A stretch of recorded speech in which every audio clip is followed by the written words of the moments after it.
Hey everybody, if all is going right, then you're watching this on YouTube or through a link, and you know that'll be my new way of showing things because I can show longer videos instead of 3 minute, 5 minute splices to upload to Schoology. So I got a lot of the comments in the discussion groups, and I'm going to try to go through almost everything. I thought the best thing to start with was the monopoly graph for a couple of reasons. First, it's a very likely candidate to be on the AP exam. I can't imagine they're going to ask you to draw stuff. There's so much going on here. It's really quite a comprehensive study of micro. The second reason is a lot of people asked to review this. Okay, so here, first of all, the official name of the monopolies that we typically covered are single price, meaning everybody pays the same price, non-discriminating monopoly. Okay, that's the regular monopoly. A discriminating monopoly is where people pay what they're willing and able to pay, where price goes up and down along the demand curve with the quantity. All right, so we're just going to stick with the main one for now. Know all of your intersections, especially where marginal cost goes. That's where a lot of the action takes place, and we all know that the quantity of max profit is where MR equals MC.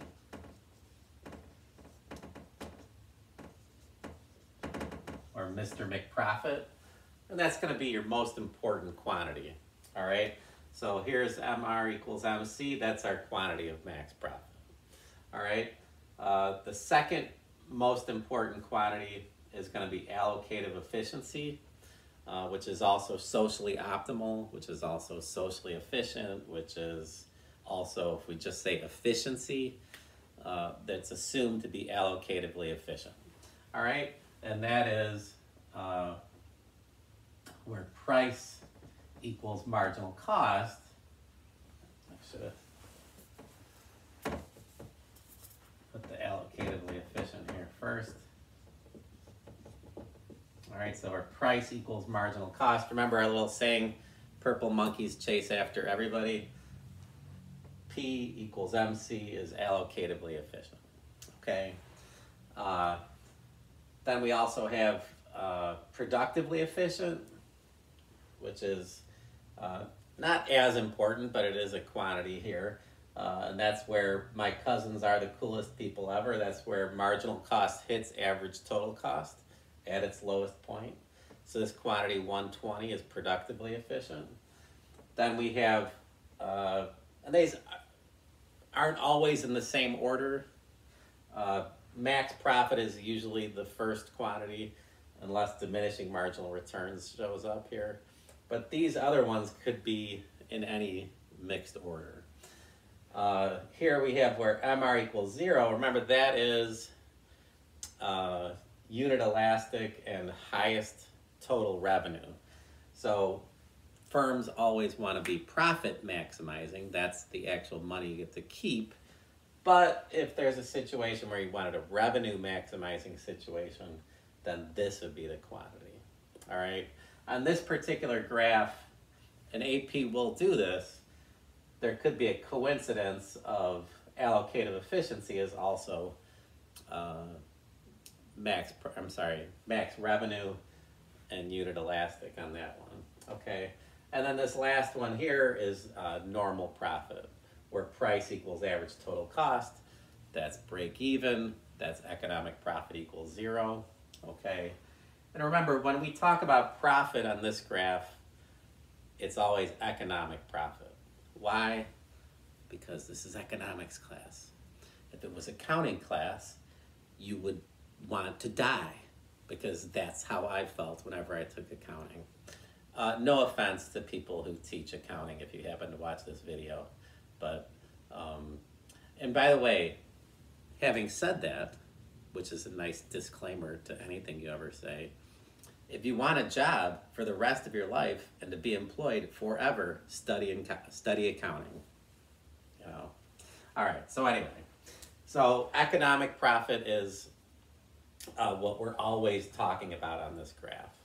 All right, so here, this is, let me get a dry erase that works. This here is max profit. Okay, 120 is productively efficient.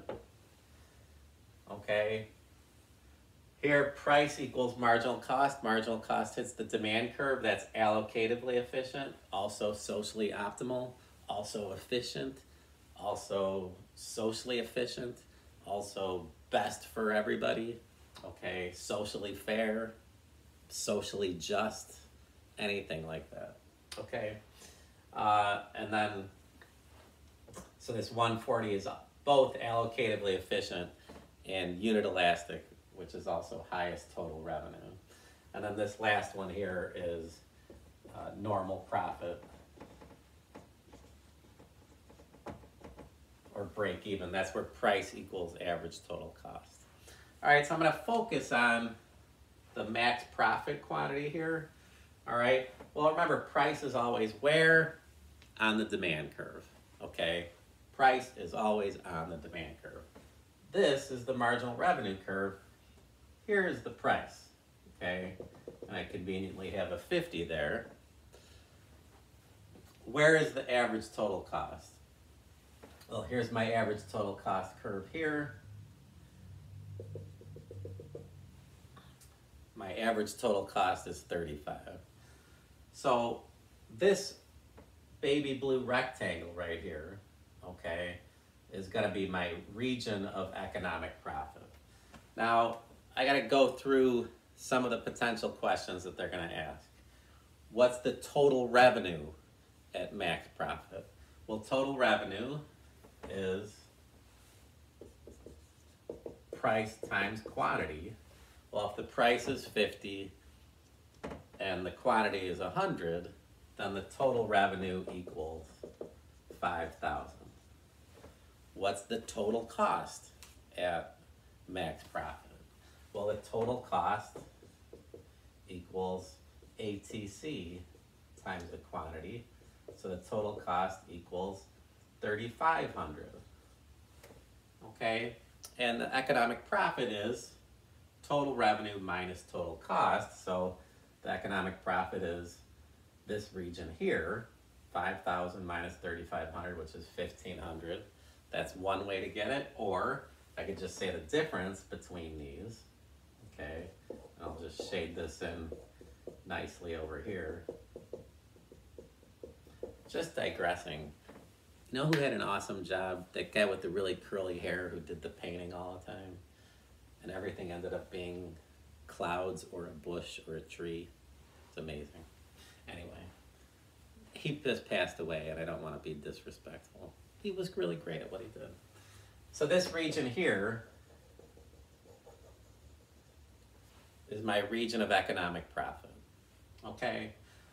Well, what is this big chief triangle up here? That is the difference. This covers a lot of stuff, so that's why I'm going over the Monopoly graph. The difference between what I'm willing and able to pay, or what the customer is willing and able to pay, and the actual price, and that is consumer surplus. Okay. All right.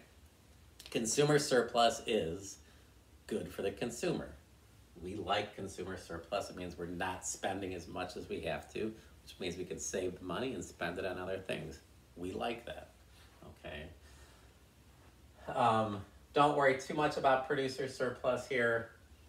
We don't have average variable cost on here, which would be necessary to calculate producer surplus. All right, and then, by the way, this rectangle here would represent total cost. This bigger rectangle here represents total revenue. All right, and then this shaded in blue region, you will recall, is economic profit. Really important to remember that economic profit is the profit we're talking about here. Okay, and keep yourself busy for like 5 seconds.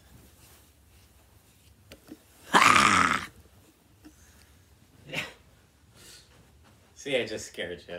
All right, now I was just grabbing a red. That's not going to look too good, I don't think, but, you know. All right, I got a better chance of going viral. Okay. How do I calculate dead weight loss? Well, dead weight loss always has to do with allocative efficiency, all right? Allocative efficiency takes place right here, right? So dead weight loss always points to allocative efficiency, all right? Meaning we kind of have this region here, that is my dead weight loss, my DW, okay? Not to be confused with Dora Winifred Reed from Arthur, okay? All right, so that's our allocative efficiency and the dead weight loss region, the region from our quantity of max profit. What is dead weight loss?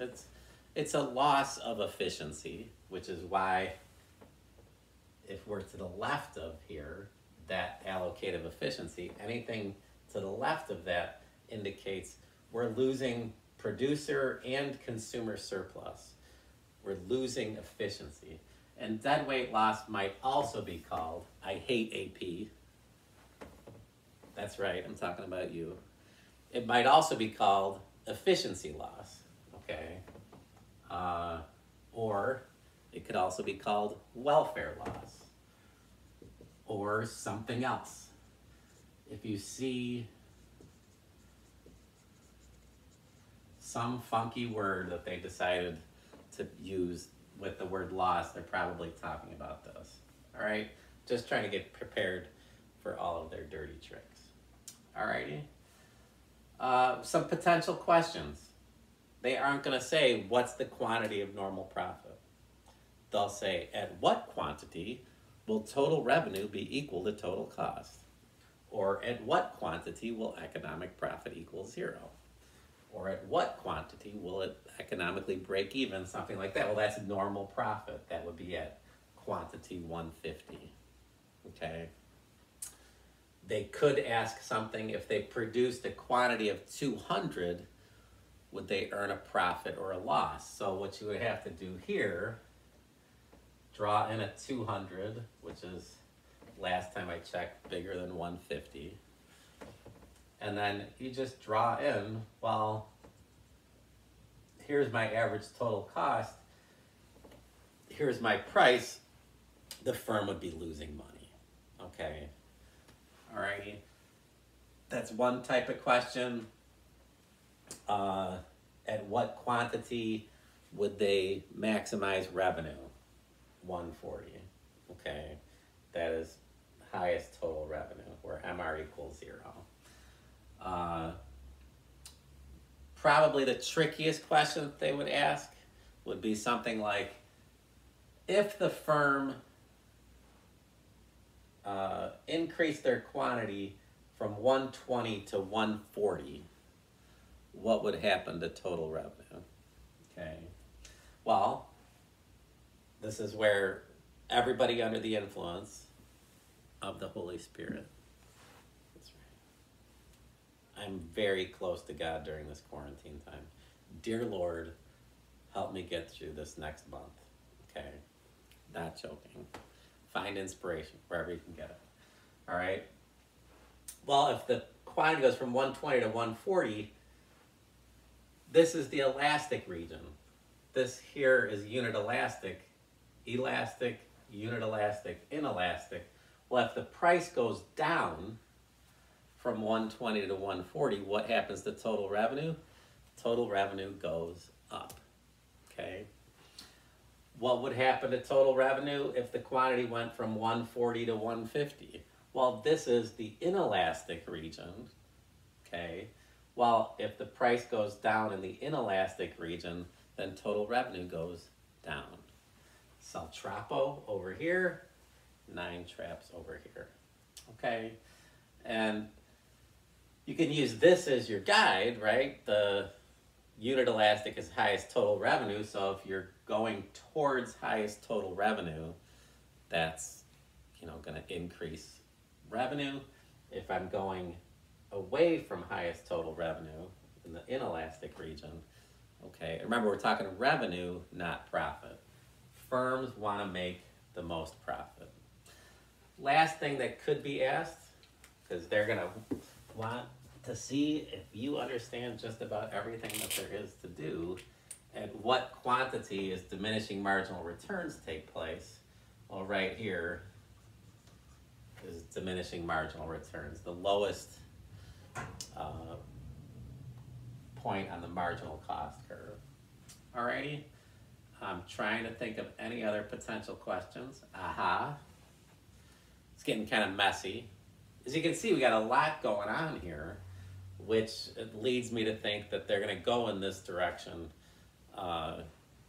as far as potential questions.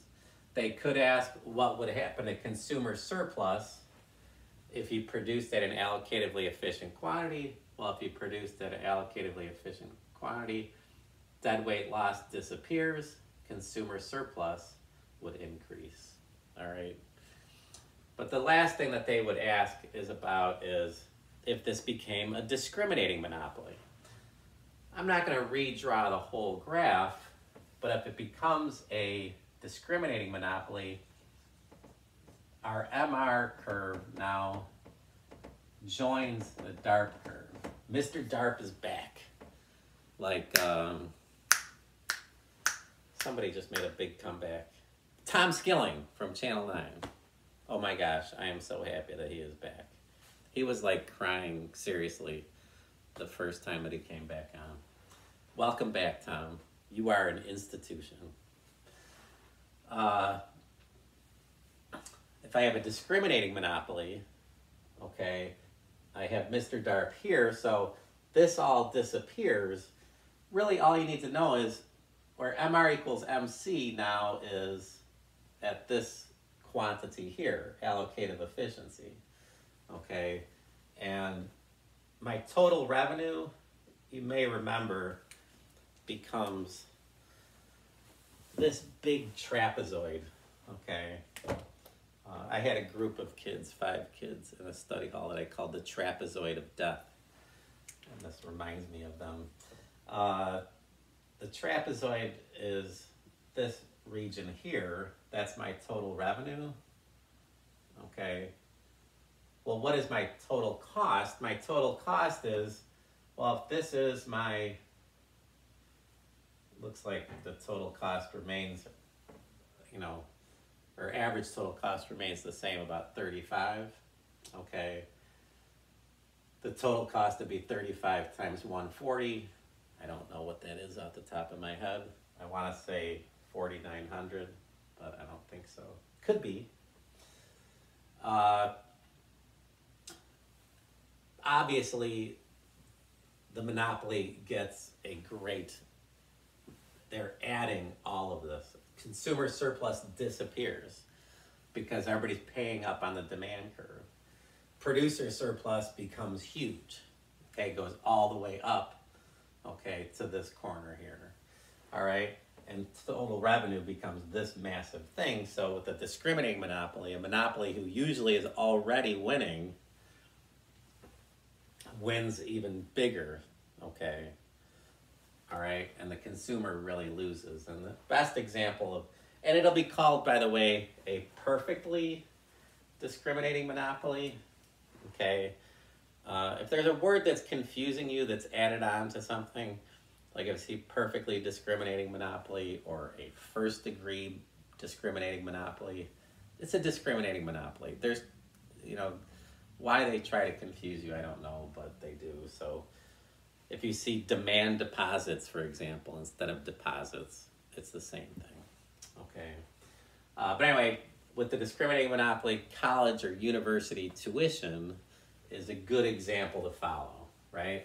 Some people pay the full tuition, some people get financial aid, obviously some people get full scholarships, but it gets the idea across that not everybody pays the same thing. All right, I am excited. I really enjoyed this, and hopefully it'll end up on YouTube. I got all dressed up and everything. Man, it feels good to be back in my, you know, vest. I need to get my pocket watch from my parents' house because they left it there. But At school, I'd be afraid to lose the pocket watch, but I'm at home, I won't lose it. All right, if you have any questions about the Monopoly graph, let me know, but I think we covered just about everything. Okay.